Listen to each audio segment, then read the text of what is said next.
सत्सङ्गत्वे निस्सङ्गत्वं निस्सङ्गत्वे निर्मोहत्वं निर्मोहत्वे निश्चलतत्वं निश्चलतत्वे जीवन्मुक्तिः पुनरपि जननं पुनरपि मरणं पुनरपि जननी जठरे शयनम् इह संसारे बहुदुस्तारे कृपया पारे पाहि मुरा.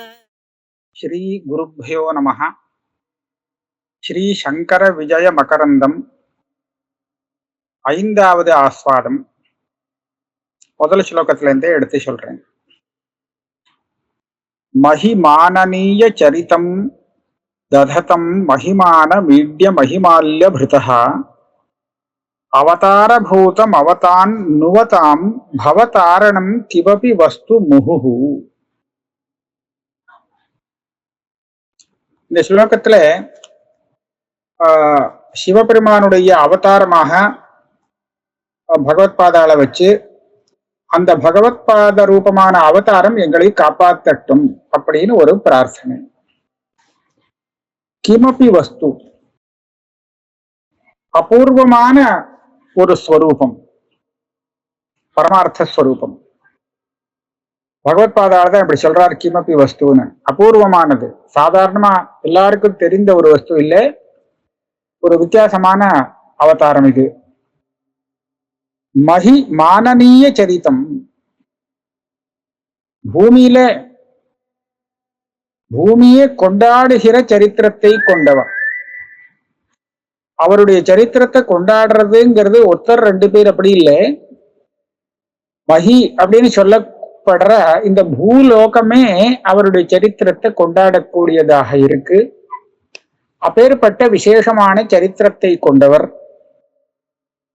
மகிமானம் தததம் ஈட்யம் மகிமானம் தததம் மகிமான மீட்யம். ஈட்யம் ஈடஸ்துதவுன்னு தாத்து, துதிக்க யோக்கியமான ஒரு மகிமையை கொண்டவர். அவருடைய மகிமையை ஸ்தோத்திரம் பண்றது யோக்கியம். சும்மாவாவது ஸ்தோத்திரம் பண்றதை காட்டிலும் அவ நிஜமாவே ஸ்தோத்திரம் பண்ண வேண்டிய ஒரு மகிமையை உடையவர். அஹி மால்ய பிருதா அவதார பூதம்.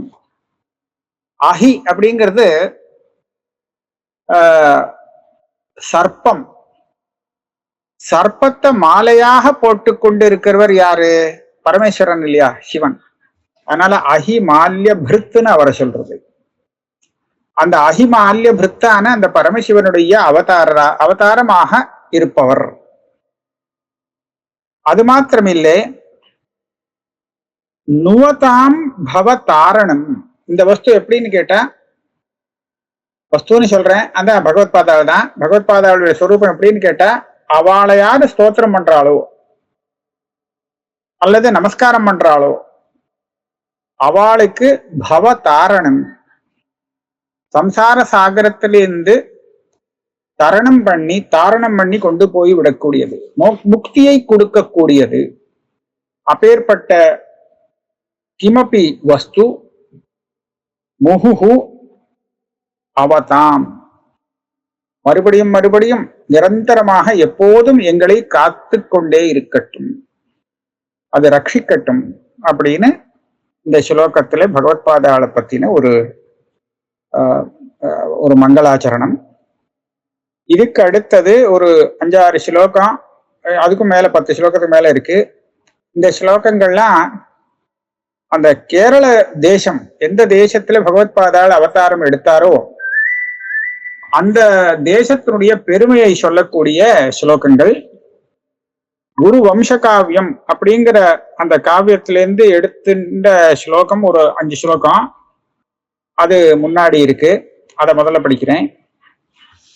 ஸ்வர்ணாத்ரேஹே ககுபி விபாதி தக்ஷிணஸ்யாம் தேசः கோப்யத புவி கேரளாபிதானः பூர்ணஸ்ரீஹி ஜித திவிஷத் புரைஹி புராக்ரியைஹி விப்ரௌகைஹி ஸ்ருதி விதிதோரு சச்சரித்திரைஹி. அதாவது புவி, இந்த பூமண்டலத்திலே கேரள அபிதானஹா, கேரளா அப்படிங்கிற பெயர் கொண்ட ஒரு தேசமானது விளங்குகிறது. எங்கே அப்படின்னு கேட்டா ஸ்வர்ணாத்ரேஹே தட்சிணஸ்யாம் ககுபி விபாதி. ஸ்வர்ணாத்ரி அப்படின்னு மேருக்கு பேரு. மேருங்கிறது இந்த கல் மலை இல்ல, தங்க மலையா, ஸ்வர்ணமலை. அது நம்ம எல்லா பூலோகத்துக்கும் அது வடக்கே தான் இருக்கான் மேருங்கிறது. சர்வேஷாமேவ வருஷானாம் மேருஹு உத்தரதா ஸ்திதஹான்னு சொல்லியிருக்கு. அப்ப அதை பார்க்கறச்ச எல்லாமே அதுக்கு தட்சிண திக்கு தான். அப்ப மேருமலைக்கு நேர் எதிரே, அதாவது தெற்கு திக்குலே இந்த ஒரு தேசம் இருக்கு, கேரளம்ங்கிற ஒரு தேசம் இருக்கு. அந்த தேசமானது விளங்குகிறது. எப்படி விளங்குகிறது? பூர்ண ஸ்ரீஹி, எல்லா விதமான ஸ்ரீக்களும் நிரம்பி இருக்கக்கூடியதாக இருக்கு. அதுல ரொம்ப செழிப்போட இருக்கக்கூடிய ஒரு தேசம். ஜித திவிஷத் புரைஹி புராக்ரியைஹி விபாதி, இதுல அன்வைக்கணும். இங்க வசத்தியா உயர்ந்த சிரேஷ்டமான நகரங்கள் இந்த தேசத்திலே அமைஞ்சிருக்கின்றன. இந்த நகரங்கள்லாம் எப்படி இருக்குன்னு கேட்டா, அதனுடைய அழகானது தேவலோகத்துல இருக்கக்கூடிய தேவர்களுடைய நகரங்களுடைய அழகை தோக்கும்படியாக செய்கிறது, தோத்து போகும்படியாக, அதை ஜெயிக்கக்கூடியதாக இருக்கான். ஜித திவிஷத் புரைஹி, திவிஷதா தேவாகா, தேவர்களுடைய புறம் ஸ்வர்கலோகத்துல இருக்கே, அந்த லோகத்தை ஜெயிச்சுடுத்தான், அழகுல ஜெயிச்சுடுத்து இந்த நகரங்கள். அப்பேற்பட்ட நகரங்களோடு கூடினதாகவும், விப்ரௌகைஹி ஸ்ருதி விதித உரு சச்சரித்திரைஹி, அங்க நிறைய பிராமணர்கள் இருக்கலாம். போகன்னா பிரவாகம் மாதிரி, சமுத்திரம் மாதிரி அவ்வளவு பெருசா இருக்கா, நிறைய ஏகப்பட்ட பேர் பிராமணால் இருக்கா. அது மாத்திரம் இல்லை, அவ அத்தனை பேரும் வேதத்துல சொல்லப்பட்ட உயர்ந்த அந்த சச்சரித்திரங்கள் இருக்கே, நிறைய அந்த சரித்திரத்தோடு கூடினவர்களாக, அனுஷ்டான பராளாக, வேதவிகித கர்மாக்களை அனுஷ்டானம் பண்ணிட்டு இருக்கக்கூடிய பெரிய மகான்களாக இருக்கிற பிராமணர்களோடு கூடினதாக அந்த கேரள தேசம் விளங்குகிறது. யஸ்யாக்யாம் அவகமயந்தி நிச்சிதார்த்தாம் சம்பூர்ணாக சுருச்சிர கேர பூருஹௌகாஹ தத்ரத்யாஹ ஹிருதி சரசா பஹிஹி சுரூபாஹ லோகாஹ இத்யவகமயத் ஃபலாலி பாராஹ.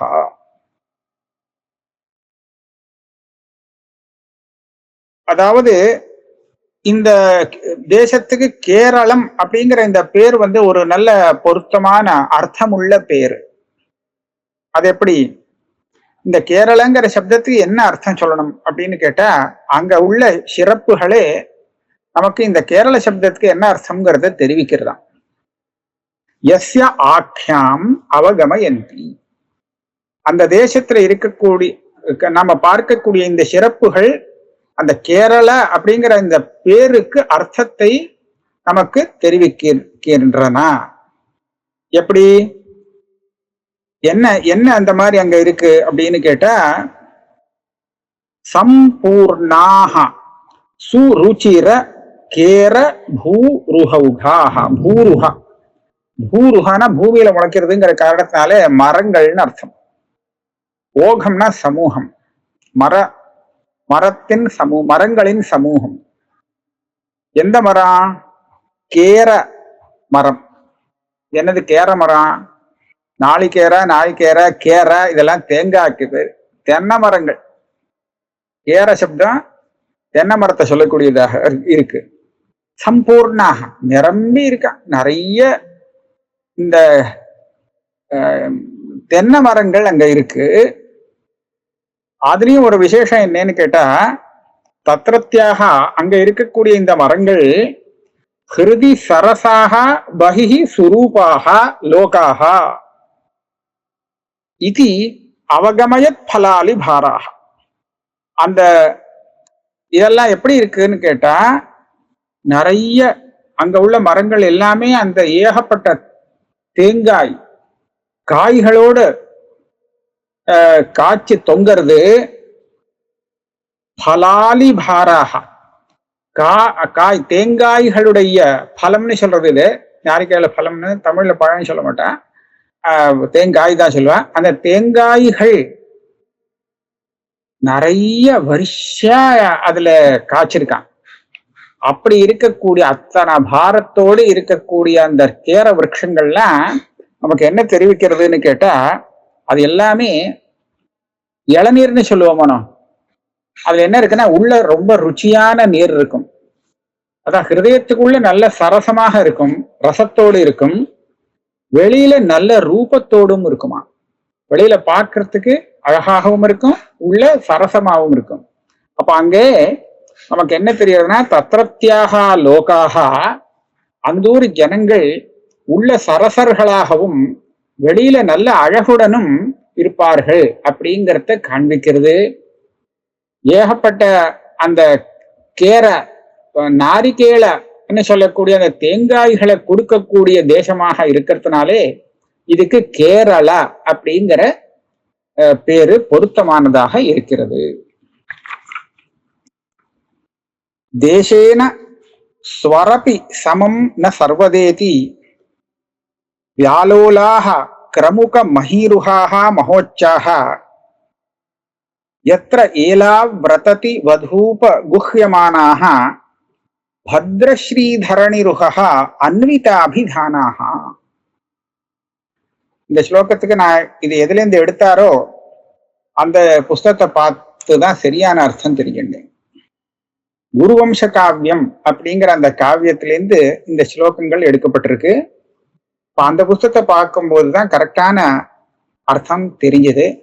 வாஸ்தவமா இந்த புஸ்தகத்துக்கு ஒரு வியாக்கியானம் வேற எழுதணும் போல இருக்கு. இவர் இந்த ஸ்லோகத்துக்கு அதை டிப்பணம் கூட நோட்ஸ் கூட போடல. அங்க என்ன இருக்கு, இந்த கேரள தேசத்துக்கு ஸ்வர்கலோகம் கூட, ஸ்வஹானா ஸ்வர்கலோகம், ஸ்வர்கலோகம் கூட எப்போதுமே சமம் ஆகாது. எப்பவுமே ஸ்வர்கலோகம் இதுக்கு சமம் ஆகாது அப்படிங்கிறத தெரிவிக்கிறதா அங்க இருக்கக்கூடிய பாக்கு மரங்கள்.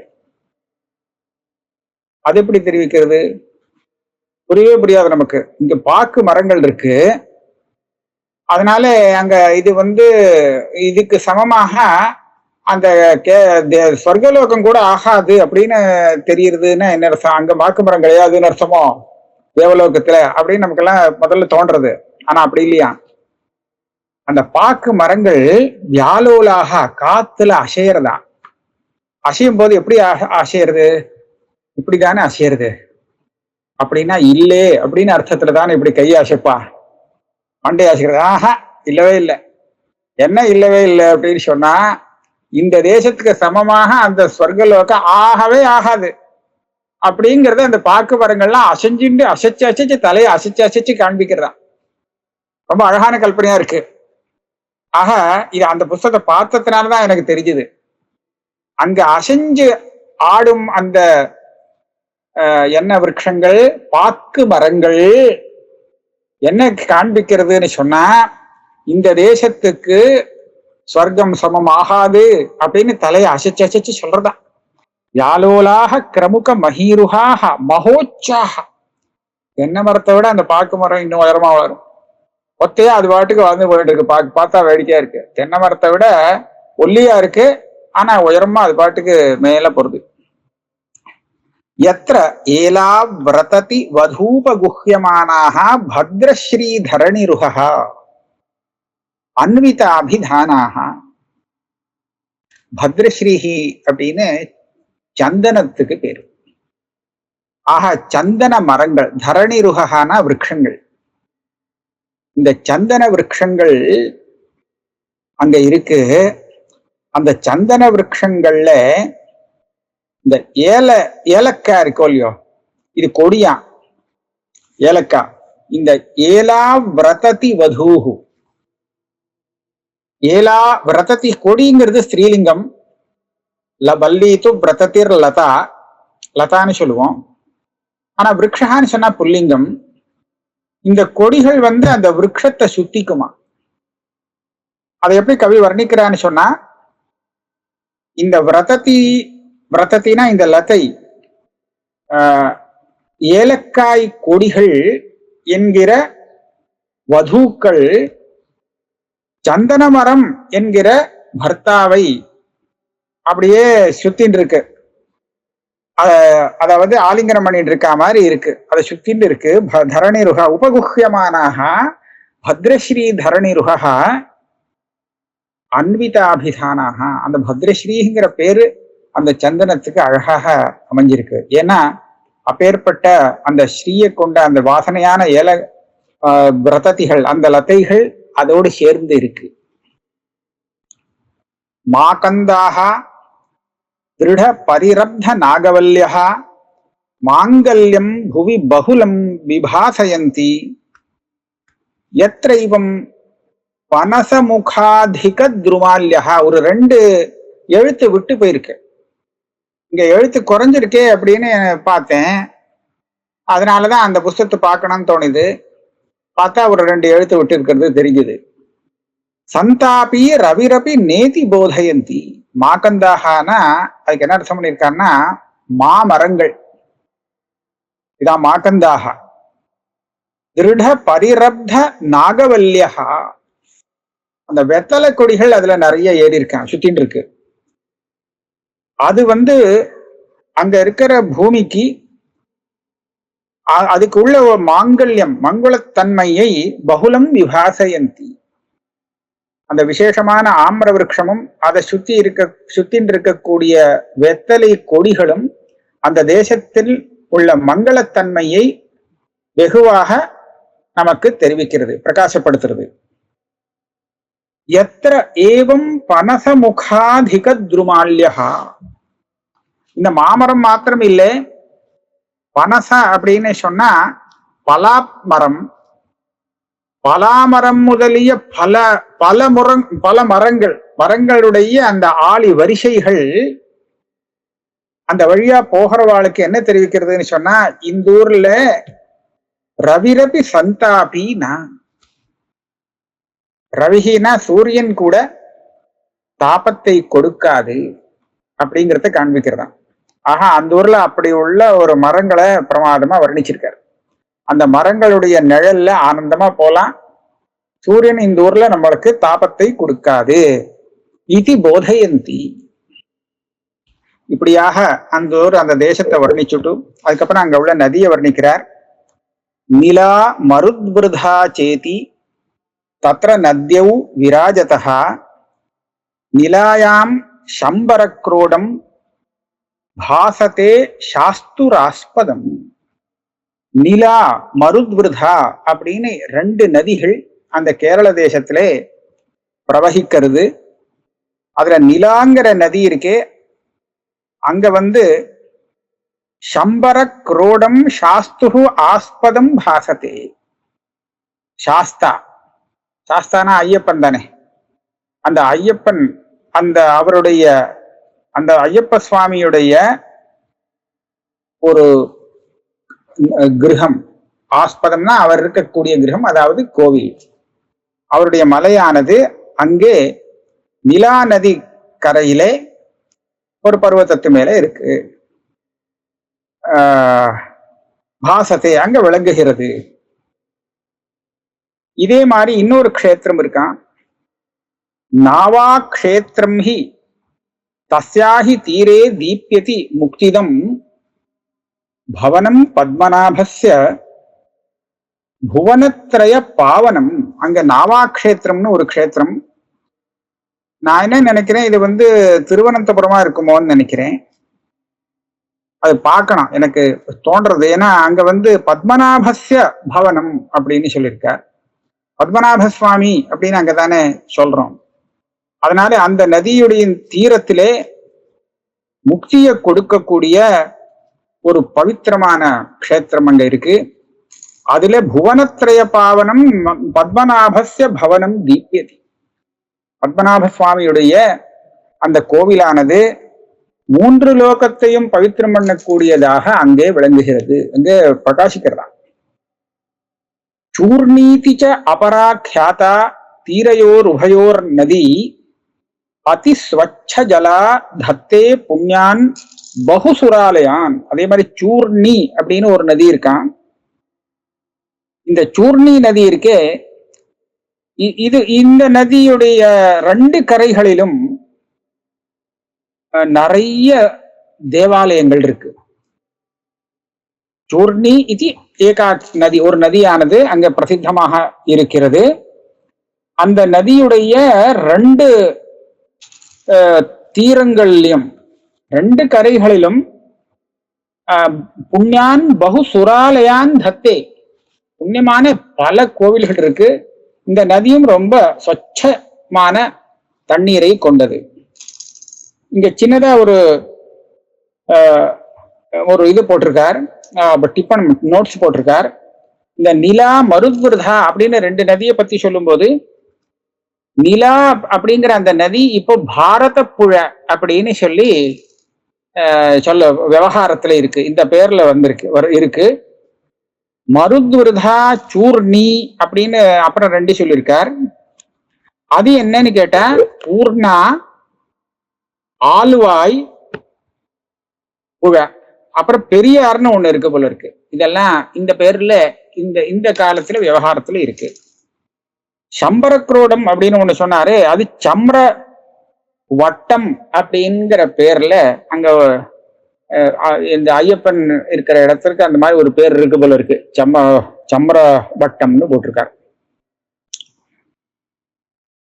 அதிஸ்வச்ச ஜலா தத்தே புண்ணியான் பகு சுராலயான் ருத்திமான் உத்தரே தீரே தஸ்யாஹ பாவன பாதசஹ கஷ்டித் தேசோ மகான் அஸ்தி காலடீதி சுவிஸ்ருதஹ.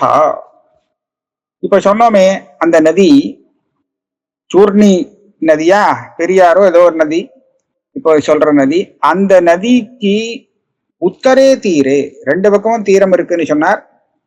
அதுல வடகரையிலே ஒரு தேசம் இருக்கு, ஒரு ஊர் இருக்குன்னு வச்சுக்கணும். தேசம்னா தேசம்னு எடுக்கக்கூடாது, ஒரு ஊர் இருக்கு. அந்த ஊர் எப்படின்னு கேட்டா ரித்திமான், சமிருத்தியா இருக்கான், ஒன்னும் குறவே இல்லை.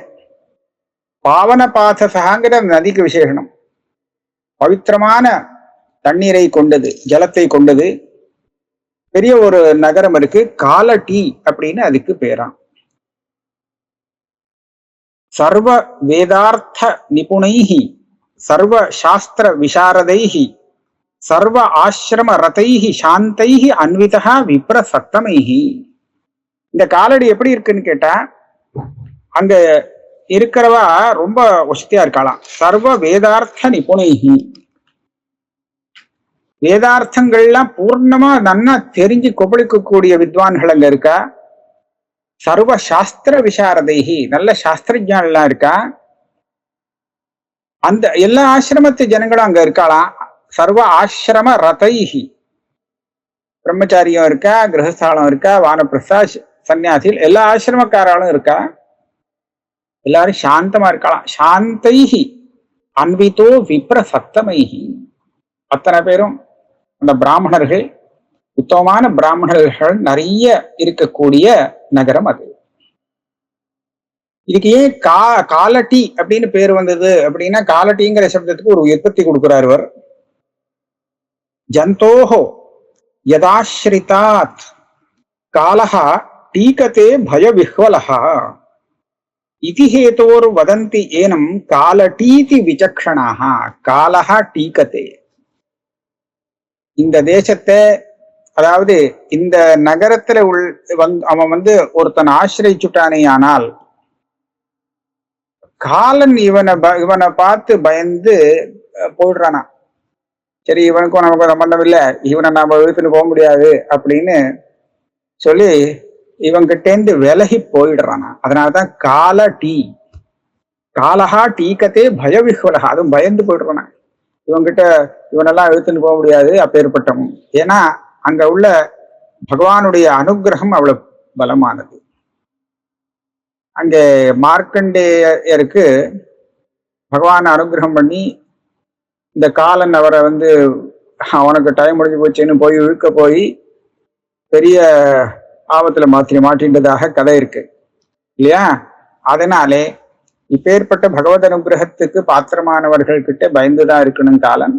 அதனால அந்த புரியில அந்த நகரத்துல இருக்கிறவாள்கிட்ட காலம் பயந்து ஓடுறான் அப்படின்னு சொல்றது.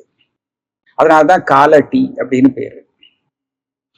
இப்பேற்பட்ட அந்த காலடியிலே கஷ்டித் விபஷ்சித் இஹ நிச்சலதீர் விரேஜே வித்யாதிராஜ இதி விஸ்ருத நாமதேயः ருத்ரோ விருஷாத்ரி நிலையः அவதரீது காமः யத் புத்திரம் ஆத்மபிதரம் சமரோச்சயத் சஹா.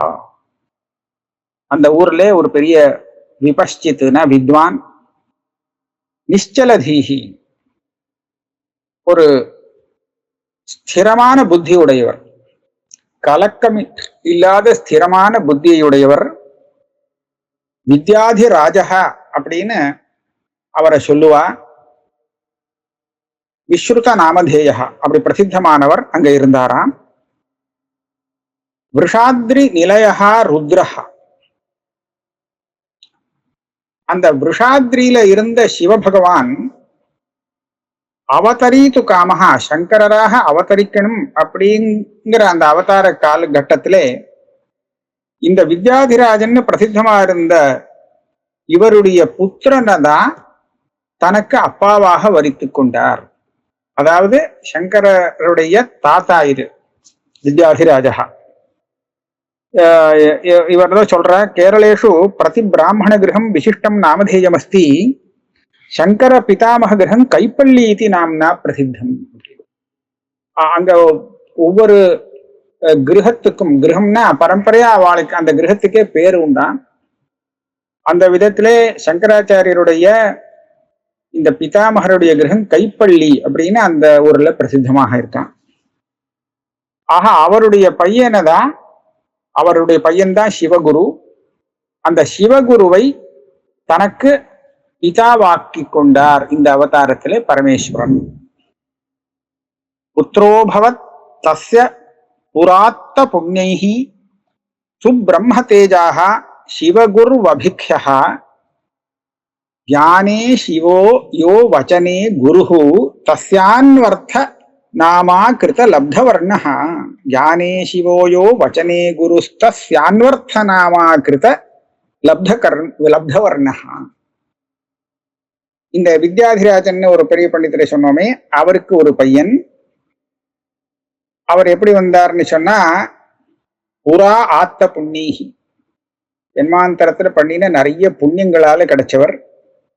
சுப்பிரம்ம தேஜாக, நல்ல பிரம்ம தேஜஸை கொண்டவர். சிவகுரு அப்படின்னு பேர் உள்ளவர்.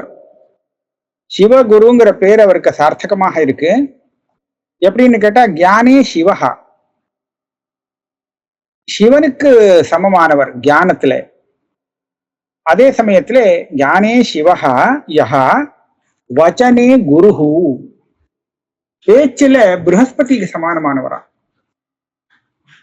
ப்ரஹஸ்பதி பேச்சுல ரொம்ப கெட்டிக்காரர்னு பிரசித்தம்.